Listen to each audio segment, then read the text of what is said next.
అందరికీ మరొకసారి నా హృదయపూర్వకమైన వందనాలు. దేవుడు మిమ్మల్ని అందరినీ దర్శించును గాక. మీరు ఏ బాధతో వచ్చారో నాకైతే తెలియదు, ఎలాంటి స్థితిలో మీరు వచ్చినారో నాకైతే తెలియదు, కానీ నిశ్చయముగా దేవుని రాజ్య సువార్త ఏంటో మేము వినాలి, ఆ మహిమనేంటో మేము కనుగొనాలని మీరు వచ్చినట్లయితే నిశ్చయముగా నా ప్రభు మిమ్మల్ని దర్శించును గాక. ఆమేన్. హల్లెలూయా. ఇలా ఇప్పుడు చదివినట్టుగా వాక్యాన్ని మరొకసారి చదువుదాం. మార్కు సువార్త. యాక్చువల్గా నాకు అన్న ఒకరోజే చెప్పాడు, రెండో రోజు నేను ఊహించరా. దేవుని మహాకృప అని అనుకుంటున్నాను, కానీ నేనేం పండిట్ని కాదు, ఎక్కడ పెద్ద పెద్ద యూనివర్సిటీల్లో లేకపోతే ఎక్కడో సంవత్సరాల తరబడి తర్ఫీదులు పొందినవాడిని కాను. దేవుని సమక్షంలో దేవుని నామానికి మహిమకరంగా చెప్తా ఉన్నాను. అల్పుడను, అయోగ్యుడను, కేవలం ఆయన కృప నన్ను అట్లా పెట్టకు నడిపిస్తూ ఉందంటే. ఆమేన్. హైదరాబాద్ మహానగరంలో మహా పెద్ద పెద్ద సేవకులు వాడబడతా ఉన్నారు. ఆ మహాపట్టణంలో అల్పుడను అయోగ్యుడైన ఈ చిన్న బలహీనుని కూడా ఒక పాత్రగా ప్రభువు వాడుకుంటా ఉన్నాడు. అంటే కేవలము ఆయన కృప మాత్రమే అని నేను చెప్తా ఉన్నాను. కాబట్టి నిన్నటి కాల సమయంలో మరి వాక్యం పంచుకున్న ఒక ఆశ ఉంటుంది కదా, పంచుకున్న తర్వాత అది అర్థమైందా వ్యర్థమైందా అని అనేది. సరే, ఏదేమైనా నా జ్ఞానం కాదు, ప్రభువే అట్టి వాక్యం మీ హృదయాల్లో స్థిరపరచును గాక. ప్రభువే ఈ బలహీనుని ఆవహించి మీ అందరికీ అర్థమయ్యేటట్టుగా ప్రభు మార్చును గాక. దేవుడు మన మాటలు వింటా ఉన్నాడు. సరే, ఏదేమైనా అన్న మరొకసారి జాషువా మరి నువ్వు ఒకసారి మళ్ళీ పంచుకోవాలి వాక్యాన్ని అని అన్నప్పుడు నేనేంటంటే మామూలు వాక్య ధ్యానం చేసుకుంటూ పొద్దున చదువుకుంటా ఉన్నప్పుడు జనరల్గా నేను కొన్ని వాక్యాలు రాసుకున్నా. దైవ సేవకులు రాత్రికాల సమయంలో చెప్పిన వాక్యాన్ని బట్టి ధ్యానం చేసుకుంటా ఉన్నప్పుడు మామూలు రాసుకున్నాను. అన్నయ్యడికి వచ్చినాక జాషువా నువ్వు చెప్పాలి వాక్యం కొంత సమయం, ఒక హాఫ్ అన్ అవర్ అని అనగానే, ప్రభువా మరి నీవు స్థిరపరచు, నీ చిత్తమే తట్టి మాటలు ఏ బిడ్డ యోసంతో వచ్చినారో వారిని బలపరచులాగిన మీరు నీ వాక్యాన్ని అనుగ్రహించమని ప్రార్థించుకున్నా. దేవుడే నన్ను బలపరుస్తాడు విశ్వాసం. మీరందరూ ప్రార్థన, సంఘ ప్రార్థన ఎప్పటి నుంచో చేస్తా ఉన్నారంట. దేవుని రాజ్య సువార్త సభల కొరకు సాయంత్రం వేళ కూడుకొని సంఘ బిడ్డలు అందరూ ప్రార్థిస్తా ఉన్నారు. మీ ప్రార్థన నిత్యంగా ఈ బలహీనుని బలపరిచి వాడుకొనును గాక. హల్లెలూయా, హల్లెలూయా. సరే ప్రియులారా, సమయం అన్న హాఫ్ అన్ అవరే చెప్పాడు. దేవుడు మహాకృపను బట్టి హాఫ్ అన్ అవర్లో మీకు సమృద్ధికరమైన మాటలు దేవుడు అనుగ్రహించును గాక. సరే ప్రియులు, మరొకసారి చదువుదాం. మార్కు సువార్త 1:14-15. యోహాను చెరపట్టబడిన తర్వాత యేసు కాలము సంపూర్ణమైనది, దేవుని రాజ్యము సమీపించి ఉన్నది, మారు మనసు పొంది సువార్త నమ్ముడని చెప్పుచు దేవుని సువార్త ప్రకటించుచు గలిలయకు వచ్చెను. చిన్న ప్రార్థన చేసుకుందామండి. స్తోత్రములు నాయన, పరిశుద్ధమైన దేవా మీకు వందనాలు, స్తోత్రములు నా తండ్రి. అయ్యా ఇదిగో చదవబడిన ఈ వాక్య భాగం నుంచి నాయన ప్రభా, అయ్యా ఈ దేవుని రాజ్య సువార్త సభలు అయా చివరి దినములో నాయన ప్రభా, ఈ మధ్యాహ్న కాల సమయంలో అయా మా వినికిడిలోనూ నాయన ప్రభా ఆశీర్వదించమని, అయా మా కుటుంబాలకి సంఘానికి దీవెనకరంగా మార్చమని, అయా అల్పుడు అయోగ్యుడు బలహీనుడు పనికిరాని వాడి నాయన ప్రభా నీవే అయా ఈ పాత్రని ఎత్తిపట్టి నీ దాసుడి ముఖకాంతి నుంచి సూటిగా స్పష్టంగా అందరితో మాట్లాడమని యేసు నామమున ప్రార్థిస్తున్నాము తండ్రి. హల్లెలూయా. రెండు చేతులెత్తి హల్లెలూయా, హల్లెలూయా.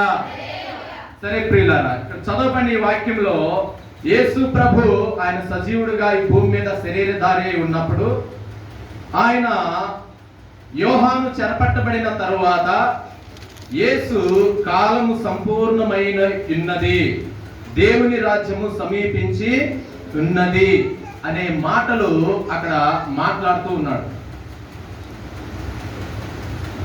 ఈ ఫోన్ ఎవరిది? ఫోన్ వస్తాను, ఫోన్ వస్తాను. అయితే యేసు ప్రభు శరీరధారిగా ఉండి ఆయన మాట్లాడుతున్న మాట, యోహాను చెరసాల్లో వేయబడ్డాడు, ఆ మాటలు విని తర్వాత ప్రభు ఏమంటా ఉన్నాడంటే కాలము సంపూర్ణమైపోయి ఉన్నది. ఆమేన్, హల్లెలూయా. కాలము సంపూర్ణమైపోయి ఉన్నది కాబట్టి దేవుని రాజ్యము సమీపించి ఉన్నది. మీరు దేవుని సువార్త నమ్మి మీరు ప్రకటించుడి. దానికంటే ముందు ఒక మాట ఉంది, మారు మనసు పొంది సువార్తను నమ్ముడని. హల్లెలూయా. మారు మనసు పొంది సువార్త నమ్ముడు. ఏ కాలం సంపూర్ణమైపోయి ఉన్నది?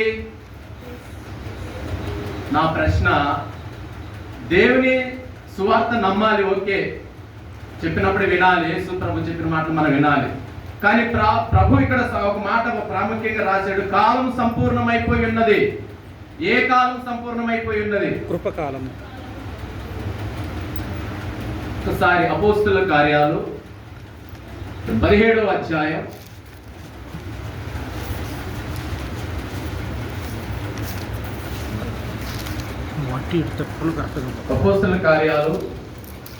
17వ అధ్యాయము 26 నుంచి చదువుదాము.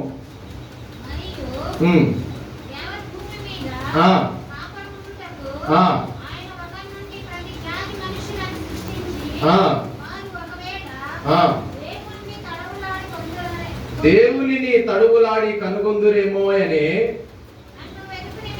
తనను వెతుకు నిమిత్తము నిర్ణయ కాలమును వారి నివాస స్థలము యొక్క పొలిమేరలను ఏర్పరచెను. ఆయన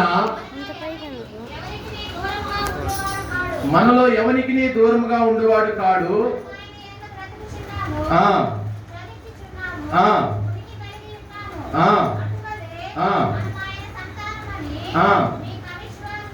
మీ కవీశ్వరులలో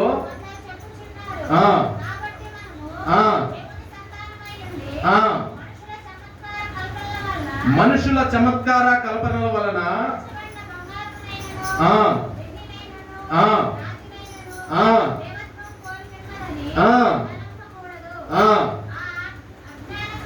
ఆ అజ్ఞాన కాలమును దేవుడు చూచి చూడనట్టుగా ఉండెను.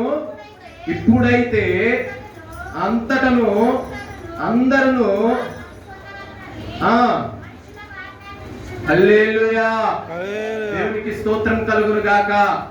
ఏ కాలము సంపూర్ణమైపోయి ఉన్నదనంటే బంగారమును వెండిని రాతిని కట్టెను మీరు దేవత్వమును పోలి ఉన్నదని మీరు విశ్వసించి ఇప్పుడు దాకా బ్రతికుతూ వచ్చారు కదా, అది అజ్ఞాన కాలము.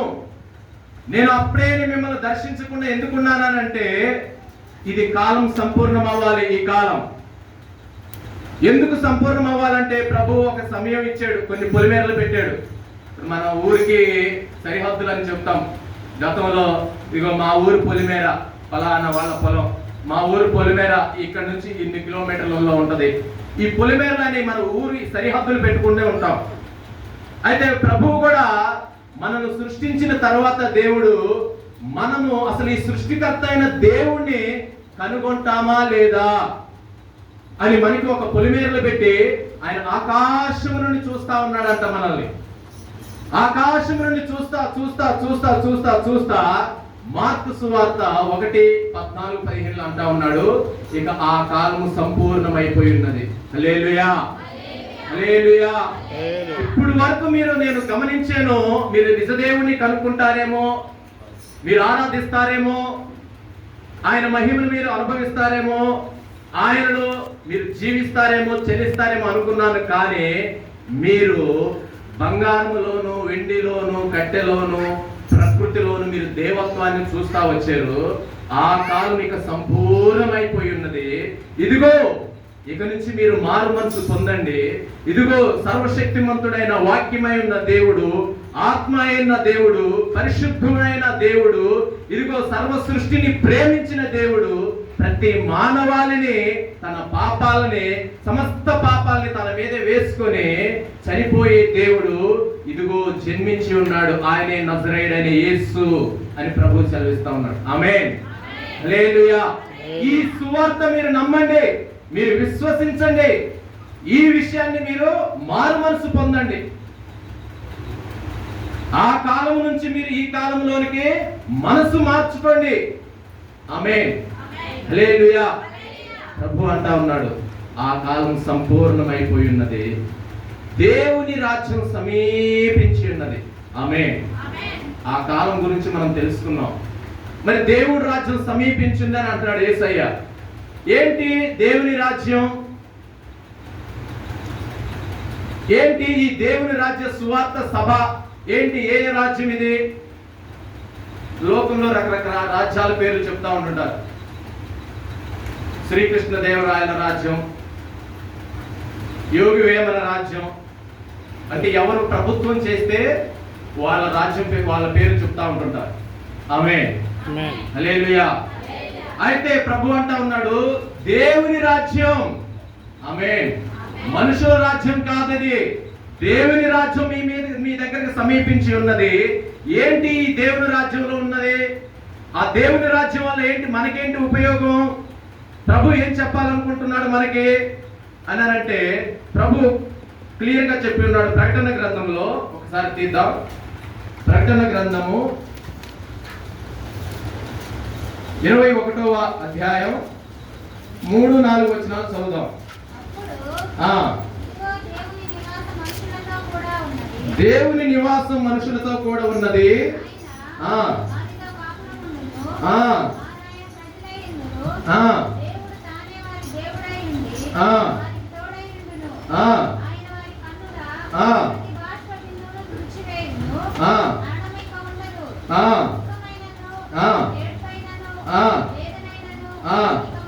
హల్లెలూయా. దేవునికి స్తోత్రం కలుగును గాక. ఆమేన్. ఏంది ఆయన రాజ్యము? దేవుని రాజ్యము అని అంటే ఆయన మనుషులతో కూడా నివాసం చేసే రాజ్యం అది. ఆమేన్. హల్లెలూయా. మామూలుగా అయితే మనిషి పుట్టుకతోనే పాపాత్ముడు. ఎలా పాపాత్ముడు అయ్యాడంటే ఆదాము నుంచే పాపాత్ముడు అయిపోయి ఉన్నాం. మన పితరుడైన ఆదాము పాపం చేశాడు. ఆయన గర్భవాసాన్ని పుట్టిన మనందరము కూడా అదే పాప బీజంతో మనం బ్రతుకుతా ఉన్నాం. కాబట్టి పెద్దవాళ్ళు అంటే ఊహ తెలిసిన తర్వాత తప్పులు ఒప్పులు తెలుస్తాయి కాబట్టి అది వాళ్ళు తెలిసి వాళ్ళు తప్పు చేశాడు అని మనం అనవచ్చు.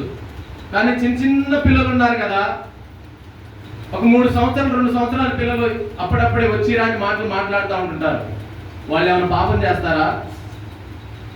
ఎప్పుడన్నా చూసారా మీరు పాపం చేసినట్టుగా? కానీ చేస్తారు వాళ్ళు కూడా పాపం చేస్తారు. ఎలాగా? చిన్నవాడే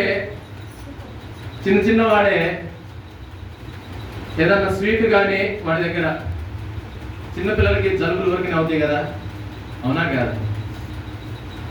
వాడి దగ్గర పెట్టి 2 లడ్లు ఏదన్నా పెట్టి వాడు చూస్తున్నట్టుగా వాడిని ఫస్ట్ టైం గద్దించారు, నీకు జలుబైంది అది ముట్టుకోవద్దు నాన్న అని చెప్పారు. తర్వాత వాడు చూడాలన్నట్టు మీరు గమనించండి. ఎప్పుడైనా ఒకవేళ ఇప్పుడు చూడకపోతే మీరు గమనించండి. పెట్టిన తర్వాత మీరు పక్కకి వెళ్ళిపోండి, మీరు దాన్ని ముట్టుకోవద్దని చెప్పండి. జలుబైంది నాన్న అది ముట్టుకోవద్దు నువ్వు అని చెప్పండి. వాడు ఆల్రెడీ ఒకసారి టేస్ట్ చేసాడు కదా, అది కనపడుతుందో ఉంటాడా పోయి తీసుకుంటాడా? మరి వినాలి కదా, తల్లిదండ్రుల మాట వినాలి కదా. ఎంత ఊహ తంది, చిన్న వయసు, కానీ వాడు ఎన్నుడు వెళ్ళిపోతాడు, తీసుకుంటాడు. ప్రభు అంటా ఉన్నాడు, ఆజ్ఞ అతిక్రమమే పాపం.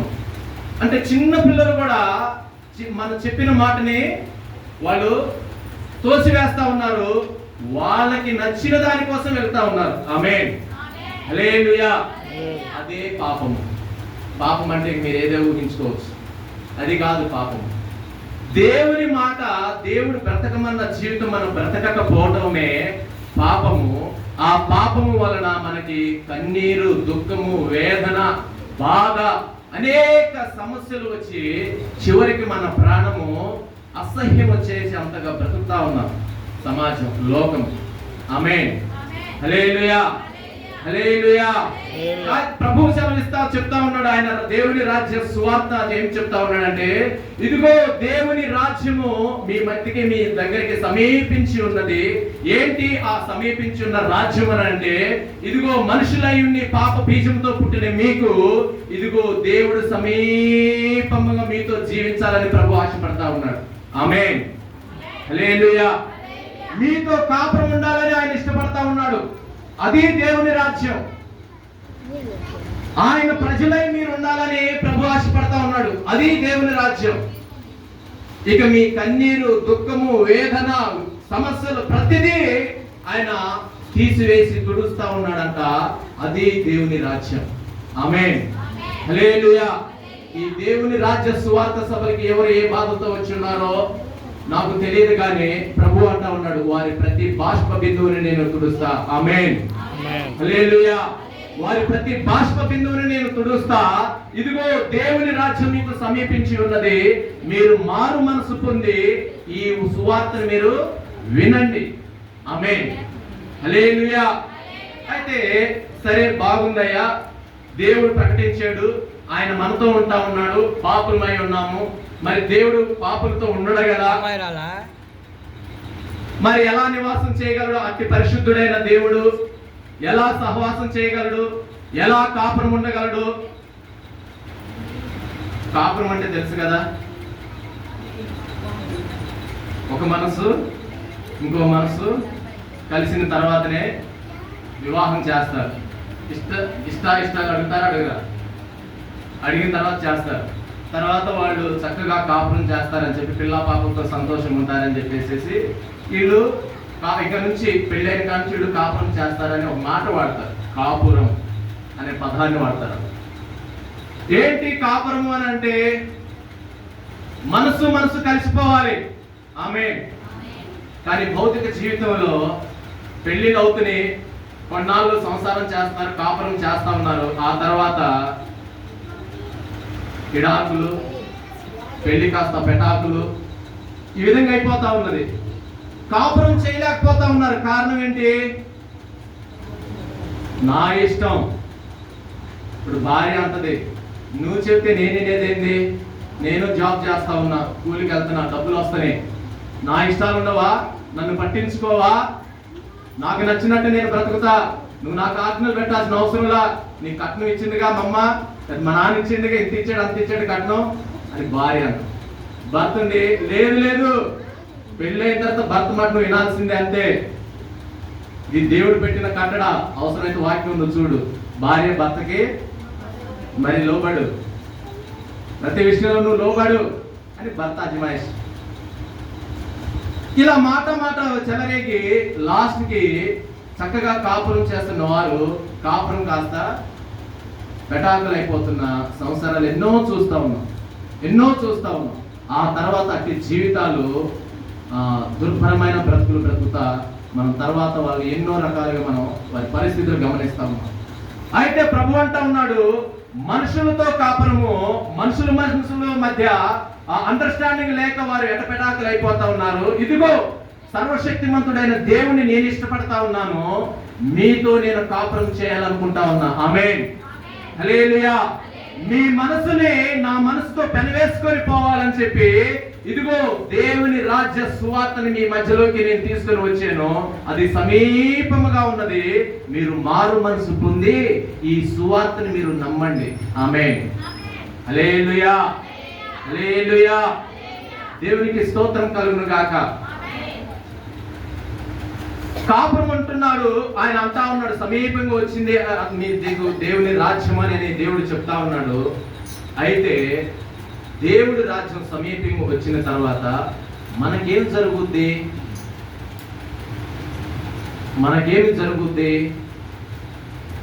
ఆయన నమ్మేము, విశ్వసించేము, మనకేం జరుగుద్ది?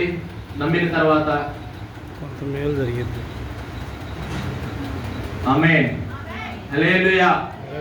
ఏమి జరుగుద్ది అని అంటే, నీవు పాపాత్ముడివై ఉంటే, అనేక పరిస్థితుల మధ్య నువ్వు కొట్టుమిట్టాడుతున్నట్లయితే, అనేక బాధలు వేదనతో నువ్వు ఉన్నట్లయితే, నా ప్రభు అంటా ఉన్నాడు, నిన్ను నేను ముట్టి స్వస్థపరుస్తా, నీ ప్రతి బాష్ప బిందువుని నేను తొలగిస్తా, నీ కష్టాన్ని నేను తొలగిస్తా, నీ వేదన మనో దుఃఖాన్ని కూడా నేను తొలగిస్తా, ప్రభు సెలవిస్తా ఉన్నాడు. ఆమేన్. హల్లెలూయా. అయితే ఇక్కడ అపోస్తుల కార్యాలు 17:30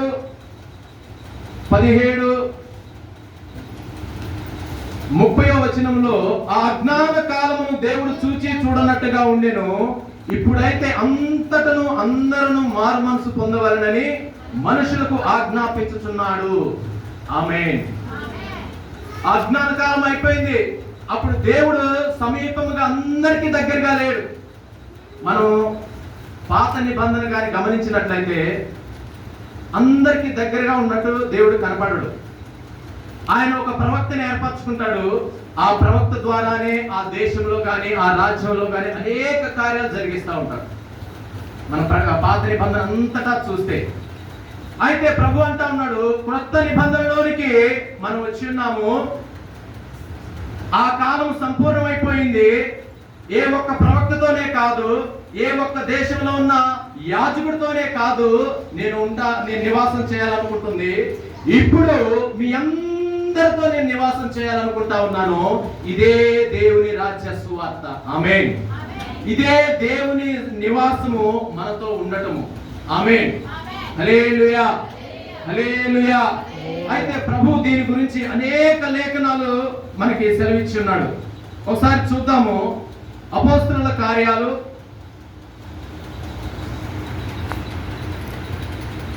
2వ అధ్యాయం 17వ వచనం చదవండి. ప్రవచించెదరు,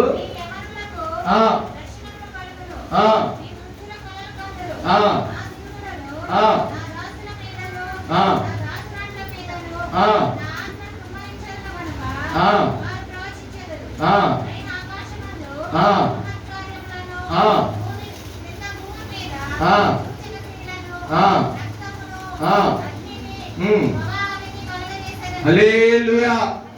దేవునికి స్తోత్రం కలుగును గాక. ఇక్కడ ఏమంటా ఉన్నా, మనుషులందరి మీద నా ఆత్మను నేను కుమ్మరిస్తాను. ఈ ఆత్మ పొందుకోవటమే ప్రతి ఒక్కరి మీద కనంట. ఏ ఒక్క మనుషుడు కాదు, ఈ దైవ సేవకుడి మీదకే లేదా ఫలానా దైవ సేవకుడి మీదకే, ఆయన మీదకే నా ఆత్మను పంపిస్తాను, మిగిలిన వాళ్ళ మీద కాదనట్టల్లా. ఏంటి దేవుని రాజ్యం సమీపించటం అని అంటే, నమ్మి నువ్వు విశ్వసించినట్లయితే ఆయన ఆత్మ నీ మీదకి ఆయన పంపుతానంటా ఉన్నాడు. ఆయన ఆత్మ గనక నీవు గనక పొందుకున్నట్లయితే నీవు మహత్కార్యాలను చేయగలవు. ఆమేన్. హల్లెలూయా. అనేక అద్భుతాలను చూడగలవు. హల్లెలూయా. అనేక సూచక క్రియలు నీ ద్వారా నా ప్రభు జరిగిస్తా ఉంటుంటాడు. ఆమేన్. ఒకసారి అపోస్తలుల కార్యాల్లో ఒక మాట చదువుదాం. 6వ అధ్యాయము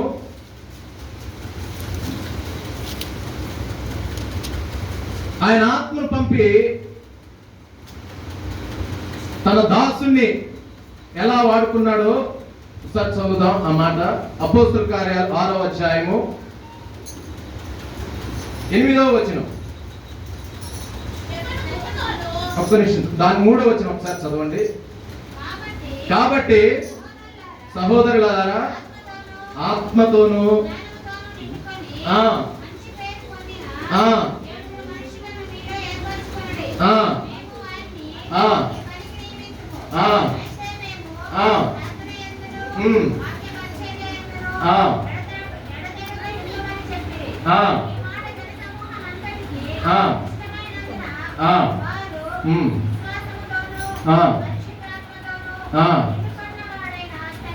స్టెఫెను, ఫిలిప్పు, ప్రొకోరు,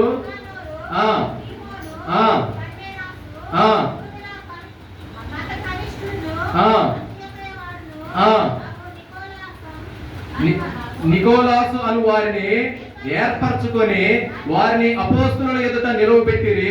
వీరు ప్రార్థన చేసి వారి మీద చేతులుంచిరి. హల్లెలూయా. దేవుడు వాక్యము తన శిష్యులు ప్రకటిస్తా ఉన్నప్పుడు దేవుడు ప్రవచనం నెరవేరినట్టుగా ఇది తన శిష్యులకు మాత్రమే, ప్రవక్తలు మాత్రమే నా ఆత్మ ద్వారా అద్భుత కార్యాలు జరిగిస్తానన్నట్టు కాకుండా, ఇదిగో నా రాజ్యము మీకు సమీపించి ఉన్నది, మీ అందరి మీదకి నా ఆత్మని నేను కుమ్మరిస్తా ఉన్నాను, మీరు ఆత్మను పొందుకొని నా పరిచయం చేయండి, మీ ద్వారా నా అద్భుతాలు నేను జరిగిస్తానని ప్రభు వాక్యం ప్రకటిస్తా ఉన్నప్పుడు స్టెఫెను, ఫిలిప్పు ఇలాంటి 7 మీదకి దేవుడి ఆత్మ మెండుగా దిగి వచ్చేసేసి వారు ఆత్మతో నిండుకొని శక్తితో ఊగులాడుతా దేవుడి కొరకు ప్రబలంగా వాడబడతా ఉన్నారు. ఆమేన్, హల్లెలూయా.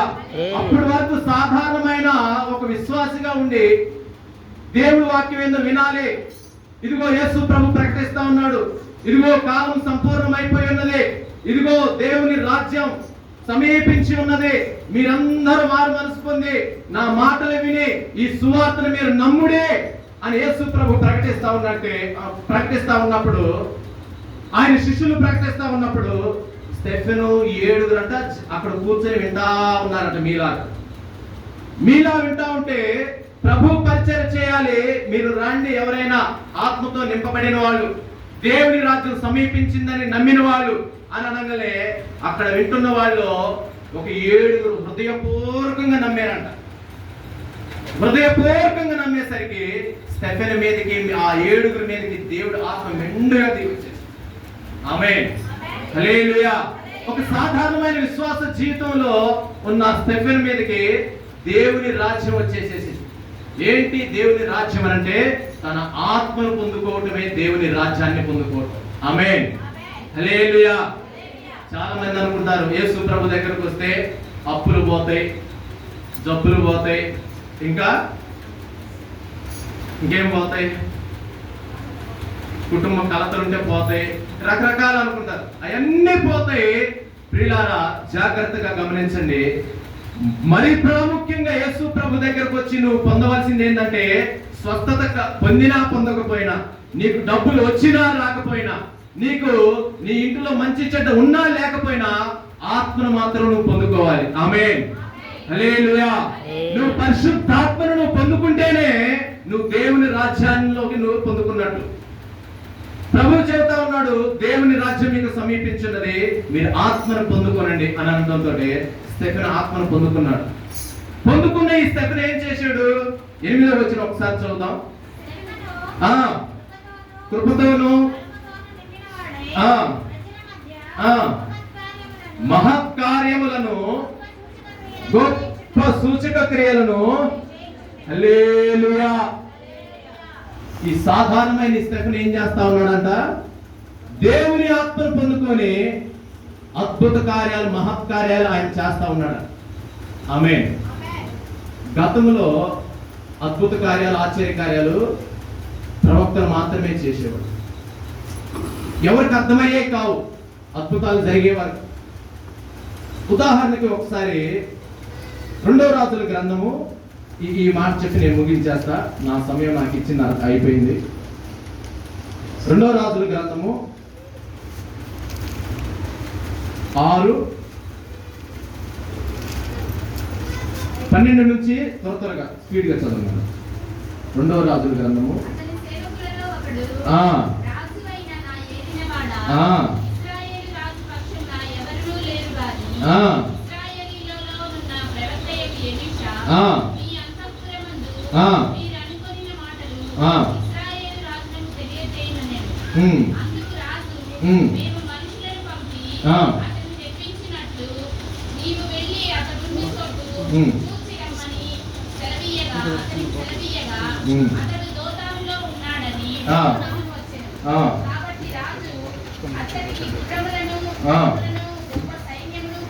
గుర్రములను, రథములను, గొప్ప సైన్యమును పంపెను.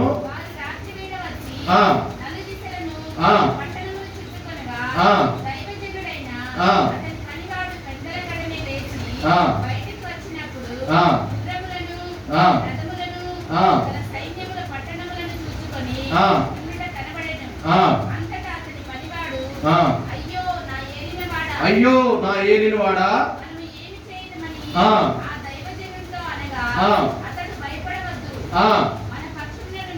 మన పక్షమున ఉన్నవారు వారి కంటే అధికులై ఉన్నారని చెప్పి యెహోవా, ఆ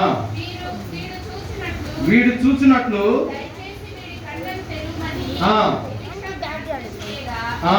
యెహోవా ఆ పనివాని కళ్ళను తెరవజేసెను. ఆ. కనుక ఆ. వాడు ఎలీషా చుట్టూను ఆ. పర్వతము, అగ్ని, గుర్రముల చేత, ఆ. రథముల చేతను ఆ. నిండి ఉండుట చూచెను. ఆ. ఆ దండు వారు అతనిని సమీపించినప్పుడు ప్రవక్తలకు మాత్రమే తన ఆత్మను అనుగ్రహించి అద్భుతాలు మహత్కార్యాలు జరిగిస్తా ఉన్నాడు. ఒక రాజు మీదకి, ఒక ప్రవక్త మీదకి, ఒక రాజ్యం మీదకి దండెత్తి వచ్చినప్పుడు వాళ్ళు ఆశ్చర్యపోతా ఉన్నారు. అక్కడ ఎలా కాపాడబడుతున్నారు ఈ రాజ్యము అని అంటే, అక్కడ ఉన్న యోగులు వారు సెలవిచ్చింది ఏంటంటే, అయ్యా నువ్వు ఇక్కడ ప్లాన్లు గీస్తున్నావు కానీ ఆ ప్లాన్లన్నీ వాళ్ళకి ఎట్లా తెలుస్తున్నాయి అంటే, దేవుని ఆత్మ పొందుకున్న ఒక ప్రవక్త ఉన్నాడు అక్కడ, ఎలీషా అని. ఆయన నీకంటే ముందుగానే నీ ప్రతి ఆలోచనని ఆ రాజుకు చెప్తా ఉన్నాడు. అందుకే ఈ యుక్తికి పై యుక్తులు వాళ్ళు వేసి నీ మీద జయాన్ని పొందుకుంటా ఉన్నారంటే, అటైతే ఆ రాజుని మీరు రథాలు, గుర్రాలు వేసుకొని మీరు పోయి ఆ ప్రవక్తని మీరు పట్టుకొని రండి అని చెబితే, సరే అని చెప్పి ప్రవక్త శిష్యుడు పొద్దున్నే లేచి తన కార్యక్రమాలకని బయటికి వెళ్ళిపోయాడు. ఆ పట్టణం బయటికి వెళ్ళేసరికి వాళ్ళు రథాలు, గుర్రాలు, మహా సైన్యం వేసుకొని వచ్చేసి చుట్టూ గరిడి కట్టి ఉంచారు. చూసి బంబేరెత్తిపోయి భయపడిపోయి, అయ్యా అయ్యా యజమానుడా, నిన్ను పట్టుకోవటానికి సిరియా దేశపు రాజు సైన్యాన్ని పంపించున్నాడు, మనం ఇప్పుడు చిక్కుపడిపోయి ఉన్నాం, మనం ఎట్లాగా అని అంటే, ఆత్మాభిషేకమును పొందుకున్న ప్రవక్త అంటా ఉన్నాడు, నువ్వు భయపడకు, వారికంటే మనకి అధికమైన బలం ఉన్నది. ఆమేన్, హల్లెలూయా, హల్లెలూయా. ప్రభువా యెహోవా వీడు చూసినట్లుగా వీడి కన్నులు తెరువునాయనా అని ఎలీషా ప్రార్థన చేస్తే, అప్పుడు దాకా మూసుకుపోయిన అంధత్వమైన కళ్ళు తన శిష్యుడికి బయలుపరచబడేసరికి ఎలీషా చుట్టూ, తన చుట్టూ ఒక పర్వతము, అగ్ని రథాలతోటి పెద్ద ప్రహార దేవుడు కాపుదల ఇచ్చి ఉన్నాడు. ఆమేన్. అది చూసిన ఆ శిష్యుడు ఆశ్చర్యపోయి సంతోషంతో ఎంతో ఆనందిస్తా ఉన్నాడు. అది గతము, పాత నిబంధన. సైన్యం వచ్చి మీద పడ్డా సరే, 10,000 మంది వచ్చి కుడి పక్కన కూలినా, 1000 మంది వచ్చి మీద పడినా సరే, దావీదు కీర్తనలు అన్నట్టుగా, నేను భయపడను యెహోవా, నేను భయపడను. ఆమేన్.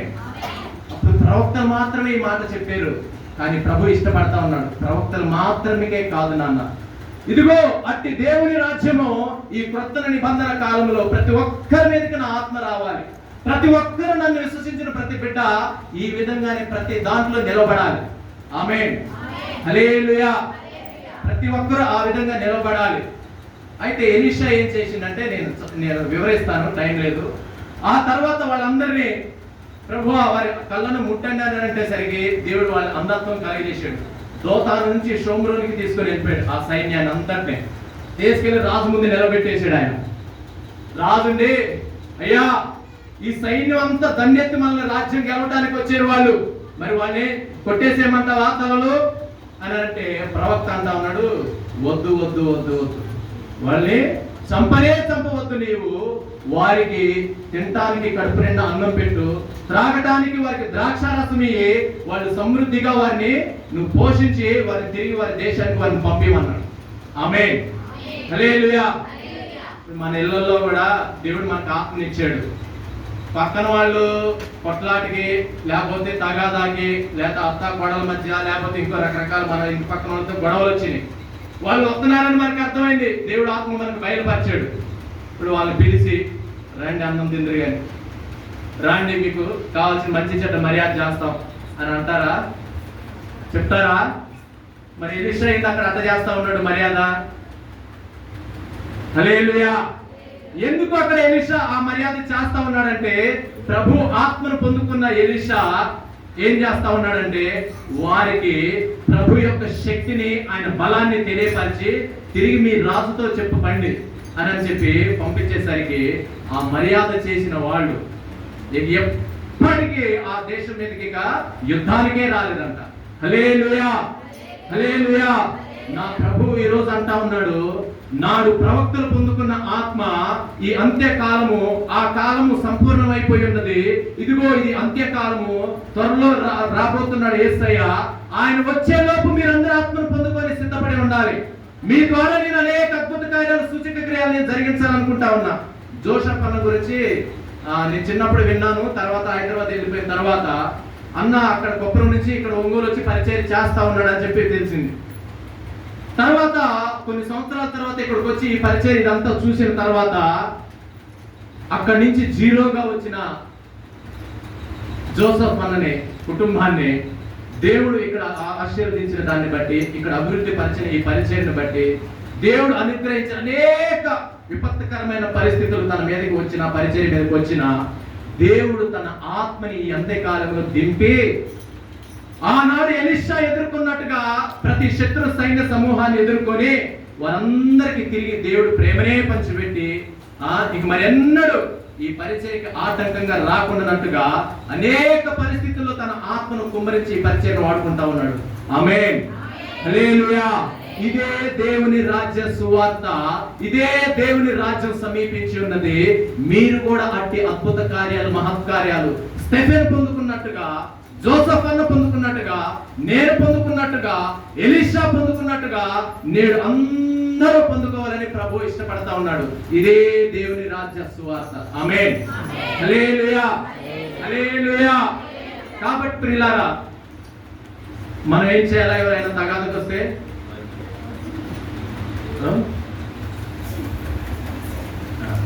ఏం చేయాలా? మనం 1కి 2 అటు పెట్టినమ్మకి అట్టున్నర కొట్టించాలి. అది కాదు. ఆమేన్, హల్లెలూయా. ఆ తర్వాత స్టెఫెన్ ముఖమంట దేవదూత మగువలే మారిపోయిందంట. స్టెఫెన్ మాట్లాడుతూ ఉంటే అందరూ రకరకాల ప్రాంతాల నుంచి వచ్చిన వాళ్ళు ఆశ్చర్యపోయి ఏమి మాట్లాడలేక దేవుని శక్తిని, ఆయన మహిమను కొనియాడి వెళ్ళిపోయారు. ఆమేన్, హల్లెలూయా. నేడు నిత్యముగా ఈ దేవుని రాజ్య సువార్త సభలో అట్టి దేవుని రాజ్యాన్ని మీరు అందరూ పొందుకొనుదురు గాక. చిన్న మాట దేవుడు మన వెనుకలో దీవించును గాక.